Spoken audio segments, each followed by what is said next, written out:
તું બે છે બેન શાંતિથી જો આપણો ક્લાસ ચાલે છે એટલે આપણે આધુનિક પદ્ધતિ શીખવવામાં આવે છે. આધુનિક પદ્ધતિ એટલે જે આ નંબર છે 0 થી 1 લંબાઈ એટલે પહેલો માપ એમ, પછી 0 થી 2 શોલ્ડર ને આપણી ગામડાની ભાષામાં શું કહેવાય ખભું, શોલ્ડર લેવાનું કંડાથી કંડા, પછી 0 થી 3 એ નીચે ઉતારવાનું, જે આપણે શોલ્ડર લીધું હોય એટલું નીચે ઉતારવાનું. 0 થી 4 જેનો માપ હોય તે રીતે ઉતારવાનો.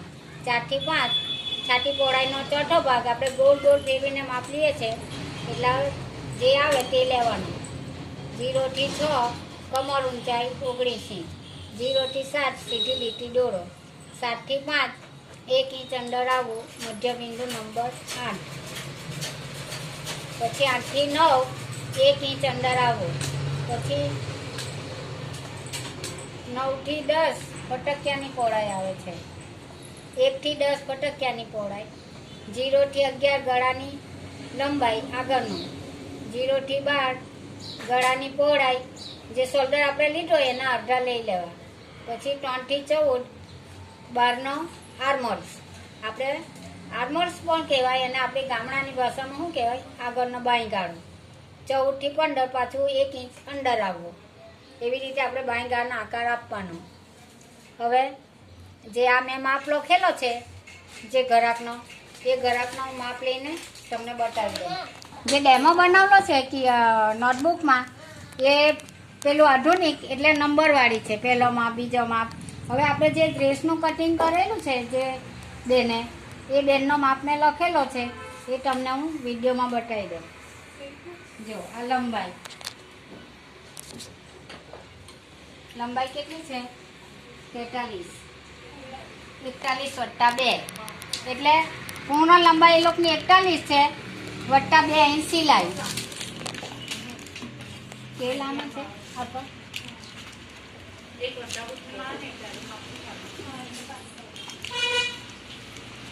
હવે આપણે ક્લાસમાં છીએ ને એટલે નોટબુકમાં આપણે પેલો સ્કેલ વાપરવાનો છે.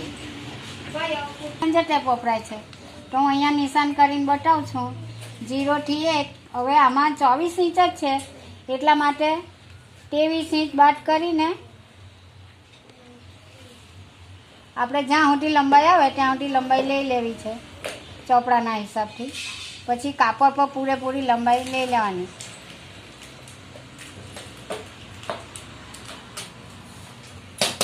આ 0 આ 1 આ પહેલો માપ લેવાઈ ગયો. એવી રીતે આ બેને જો ડેમો બનાવેલો જ છે એ તમને ખબર પડે છે. હવે બીજા માપમાં એમણે લીધેલું છે માપ, હવે એકવાર મેં લઈને બતાવ્યો. પછી બીજો માપ છે એ શોલ્ડરનો છે તો કેવી રીતે લેવું, તમારે ઘરાકનું લેવું હોય તો આ કંડેથી કંડા એટલે અહીંયા આપણું જે આવે તે. હવે એ બેનનું આપણે શોલ્ડરનું કેટલું આવેલું છે 15 એટલે 15ને આપણે 2 ભાગે વાળી લેવું મેજર ટેપથી. હિસાબ નહીં કરો તો ચાલે, મેજર ટેપ જ વાળી લેવાની 2 ભાગે એટલે કેટલા આવ્યા 7.5. હવે આમાં 7.5 તો આપણે શોલ્ડર લીધું પણ ક્યારે લેવાનું 7.5 કે જ્યારે કુર્તા જેવો આપણો બંધ ભાગનું માપ હોય પાછળ તો અડધું લેવું. ને ધારો કે એ બેનને ગળા ઉતારવા છે પાછળના ભાગે વધારે તો પછી 1 ઇંચ ઓછું કરી નાખું. તો 7.5 તો કમ્પ્લીટ છે. હમણાં તો હું 7.5 જ લેમ છું. આ બીજો માપ 7.5 લીધો. હવે જે બહેનોને ગળા વધારે ઉતારે તો 1 ઇંચ ઓછું કરી નાખું શોલ્ડર અને તેટલું નીચે પણ ઉતારવાનું. એટલે આપણે એ બેને ગળા ઉતારેલા છે એટલે આપણે હવે 1 ઇંચ ઓછું કરી અડધો ઇંચ ઓછું કરીએ. ચાલો વધારે નહીં, અડધો ઇંચ એટલે 7 લીધેલું છે. હવે આપણે 2 થી 3 આર્મહોલ્સ માટે 7 ઇંચ ઉતરતા છે, 6.5 ઉતરીએ. આ 6.5 આ ત્રીજો માપ લેવાઈ ગયો. હવે 0 થી પણ 6.5 ઉતરી જવાનું. આ ચોથો માપ લેવાઈ ગયો. આંકડા જો કે હવે જમાના પ્રમાણે બદલાય છે એટલે આંકડા ઇંગ્લિશમાં જ રહે પણ ક્લાસમાં તો ગુજરાતીમાં અમારે લખવું પડે. કોઈ બહેનો થોડો ઓછું ભણેલા એટલા માટે.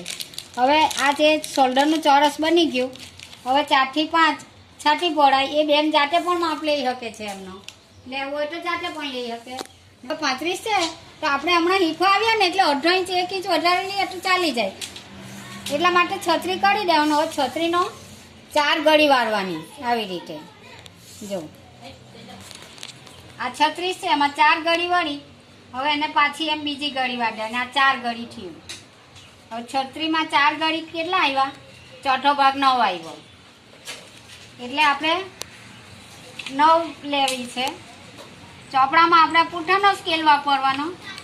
આ 9 લીધું, એનો ચોથો ભાગ 9 લીધો એટલે આપણે પછી અહીંયા જોઈન્ટ કરી દીધું. હવે એમની કમર ઊંચાઈ આવે છે. ઇંગ્લિશનો શબ્દ પણ જુદો આવે છે, હિન્દીમાં પણ જુદો આવે છે, પણ આપણે ગુજરાતી છીએ અને ગુજરાતમાં આપણું ક્લાસ ચાલે છે એટલે આપણે ગુજરાતી ભાષાને ગામડાની ભાષા બોલતા છીએ, એટલે એ શબ્દ તમે ઇંગ્લિશનો પણ વાપરી શકો. હવે આપણે કમર ઊંચાઈ લેવી છે, જ્યાં ફટકિયા છૂટા પડે તે. હવે એ બેન ઊંચા છે એટલે 20 આવે છે. હોની હાઈટ પ્રમાણે આવે, આપણે એમાં જોઈ લેવાનું, ધ્યાન રાખવાનું. હવે આપણે 20 આ કમર ઊંચાઈનો માપ લીધો. હવે 20 તો લીધા કમર ઊંચાઈ. અહીંયા આપણા પેલા સૂટ બનાવીએ છીએ એટલે આપણે અહીંયાથી પટક્યા છૂટા પડે.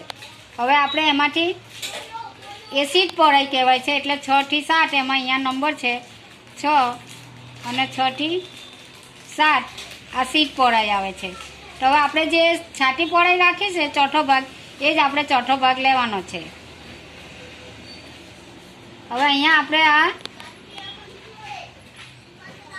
હમણાં તો સીધી લીટી દોરવાની છે. હવે આપણે આ છાતીનો ચોથો ભાગ, કમરનો સીટ પહોળાઈ એ થયું, કમર ઊંચાઈ પણ થઈ ગઈ. હવે આપણે જે છે ને ગોળ ગોળ માપ લીધેલો છે એટલે એમાં સિલાઈ અંદર છુપાયેલી રહેશે, એટલે આપણે સિલાઈનું ગણતરી થતી નથી. તો આપણે શું કરવું કે સિલાઈ એમાં તો ટેલર લોકો અને અમે પણ 1 જ ઇંચ લઈએ છીએ વધારાની, પણ ક્લાસમાં તો 2 ઇંચનું માર્ચિંગ થાય છે એટલે આ 2 ઇંચ પાછી સિલાઈ માટે લીધી. હવે દરેક જગ્યાએ અહીંયા સીટ પહોળાઈ પણ 2 ઇંચ લઈ લેવી અને એ પણ સીધી લીટી કરી દેવી. હવે આ 4 થી 5 આપે છે છાતી પહોળાઈનો ભાગ. હવે આ ક્રોસ લીટી થઈ ગઈ, આ પણ લીટી થઈ ગઈ. હવે જે આ 7 ને 5નું મધ્ય બિંદુ આવે છે, જેટલી ઇંચ હોય એનું અડધું કરી નાખવાનું.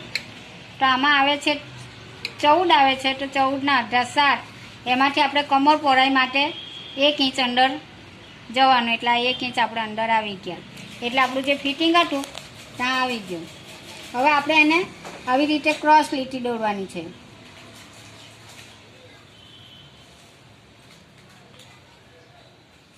હવે આ આપણું ફિટિંગ છે, તો આપણી કમર પહોળાઈ પણ 1 ઇંચ પાછું અંદર આવવાનું છે.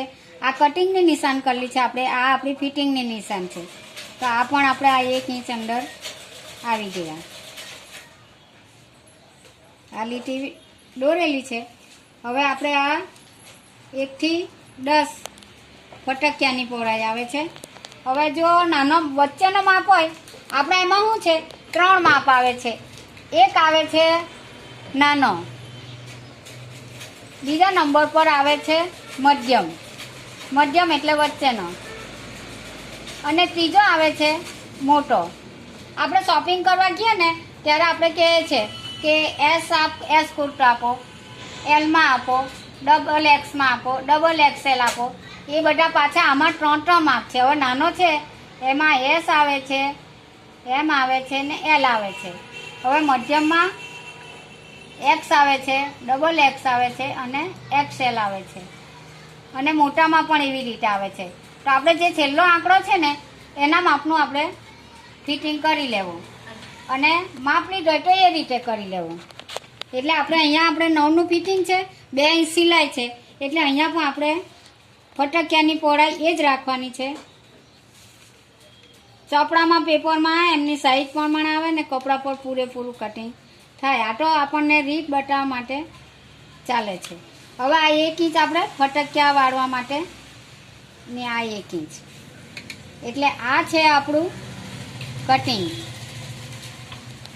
ને આ છે આપણું ફિટિંગ. આ કટિંગ કરતી વખતે 2 ઇંચ વધારે લઈને આપણે કટિંગ કરવાનું છે, અને ફિટિંગ કરે ત્યારે આપણું જે ચોથો ભાગ છે, ધારો કે 9 છે, 8 છે, 7 છે, જે હોય તે. હવે આપણે આર્મોલ આપવાનો છે. તો અહીંથી 3 થી 14, 3 થી 14 આપણે 2 ઇંચ બહાર જવાનું છે. 1 ઇંચ જાય તો એ ચાલે, પણ આપણે હવે શીખવા માટે આવ્યા છે ને, એટલે શું છે કે અડધો ઇંચ આપણે બને ત્યાં સુધી વધારે લેવું. એટલે આપણે આ 1.5 ઇંચ નંબર આલો આવી ગયો. આ આપણે 14માં માપ લીધો.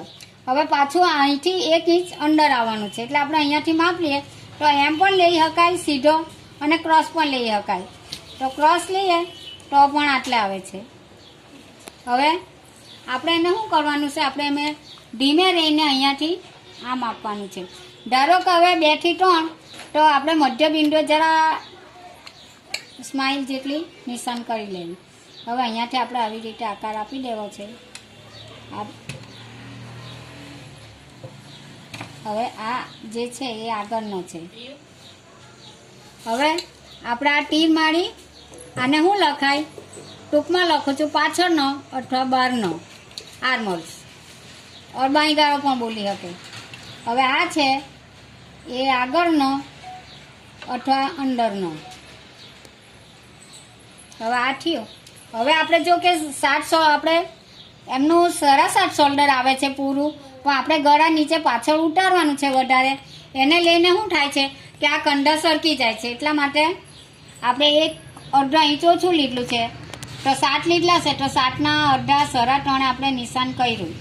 એ ગળાની પહોળાઈ છે. આગળ પાછળ પહોળાઈની ગળું હરખું જ આવે છે. તો 7ના અડધા 3.5, 3 ને અડધો ઇંચ. હવે આગળનું આપણે માપનું રાખવાનું છે.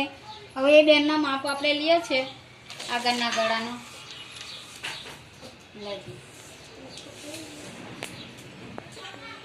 ચાલો કેટલું રાખો આટલું? 7 ને. હવે આ બેનના આગળના ગળાનો માપ આવે છે 7, અને 7 પર જ પેલું એ છે. એટલે એને જે જોઈએ તે રીતે અમને રાખી તો લીધેલું છે, અને 3 ઇંચ પહોળાઈ પણ છે. હવે પાછળનું શું છે કે આપણે ડેમોમાં પણ નથી કરવાનું, ને કરવું હોય તો કરી લેવું. 7 8 જે ઉતરવું હોય તે આપણે આ રીતે નિશાન કરી લેવી છે. ચાલો ભાઈ, ધારો કે 9 ઉતરવું છે, હું હાઈટ છે તો 9 પણ ઉતરી શકે. ને ઉતરેલું ગળું હોય તો શોલ્ડર અડધો ઇંચ કે 1 ઇંચ ઓછો રાખો, માપ લીધો એના કરતાં. હવે ધારો કે આ પાછળનું ગળું, આ પાછળનું, ના આગળનું, આ ગળું પહોળાઈ થઈ ગયું. હવે આવી રીતે આપણે ડેમો તૈયાર કરી લીધો. હવે એ જ ડેમો આ બેન પેપર પર કટિંગ બનાવી દે, ત્યાર પછી કપડા પર લેવાય. ત્યાર પછી આપણે કાપડ પરના પાછા જોઈ લેવું. હવે આવી રીતે તૈયાર થયું. હવે આપણે ગળા છે તે કાપવા નથી, અને ગળા આપણે કેનવાસ પર બનાવવા છે. આવી રીતે બનાવી લેવાના લંબાઈ પહોળાઈના, અને કેનવાસ પર પાછું આ જે 1 ઇંચ આમ બહાર કરવાનું છે. એ પણ હું અહીંયા તમને બતાવી દઉં છું. એક આગળના ગળાનો એ કરીને આ 7 ગળું, 7 લંબાઈ છે ગળાની, અને 3.5 પહોળાઈ છે આ ગળાની. એમાં 3 જ માપ આવે છે ગળામાં, આ ત્રીજો માપ. હવે એને આપણે આવી રીતે કરી લીધું. આ 3 થઈ જ. હવે આપણે એને આ ગળાનો આકાર આપી લીધો. ધારો કે આ બંધ ભાગે. હવે આપણે આ 1 ઇંચનું માર્જિન કરી લેવું પાછું. આ ગળું તૈયાર. આ ગળું આપણે ક્યાં બનાવવાનું છે? કેનવાસ પર. એટલા માટે જે આપણું ગળાની પહોળાઈ છે 3.5 રાખવી છે, જે આવે તે 3.5 2 4 જે હોય તે. ત્યાર પછી આપણે 1 ઇંચ આ પટ્ટી માટે રાખવાનું છે, અને આ ભાગ બંધ રાખવાનો છે. એટલે ખુલ્લું કરે એટલે પૂરેપૂરું ગળું થઈ જાય.